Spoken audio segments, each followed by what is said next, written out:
Mancavano pochi minuti alle 13 quando una parte del soffitto dell'ITIS Galileo Galilei è crollato. Sono stati attimi di paura, il boato, i pezzi a terra. Si tratta dell'ingresso dei laboratori. Oggi, fra l'altro, era la giornata dell'autonomia, ci ha spiegato uno degli studenti, ed i ragazzi andavano avanti e indietro in tutte le zone della scuola. Fortunatamente nessun giovane è rimasto ferito. Ora i tecnici inviati dalla provincia stanno valutando i danni e l'agibilità. L'area coinvolta dal crollo è stata ovviamente chiusa. I tecnici sono usciti per verificare perché dall'indagine che era stata fatta non erano evidenziati pericoli di crollo.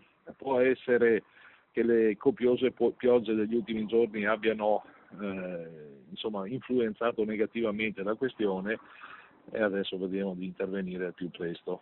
Si tratta di una delle scuole che ha maggiormente bisogno di interventi. Galileo Galilei è una delle scuole prese peggio e sulla quale faremo investimenti per 6 milioni e c'era un intervento di circa 100.000 euro per le piccole criticità messe in evidenza, quindi siamo consapevoli che è una scuola che ha bisogno di essere ristrutturata e a tal proposito abbiamo reperito i finanziamenti per farlo. Insomma, al termine delle scuole partiranno i primi lavori per sistemare le criticità, poi il prossimo anno al via il progetto di ristrutturazione, mentre sempre per quanto riguarda gli istituti della provincia sono già in programma vari interventi che partiranno appena concluso l'anno scolastico: ristrutturazione al Flaminio di Vittorio Veneto, ampliamento al Sarto di Castelfranco ed infine ristrutturazione al Maffioli di Castelfranco.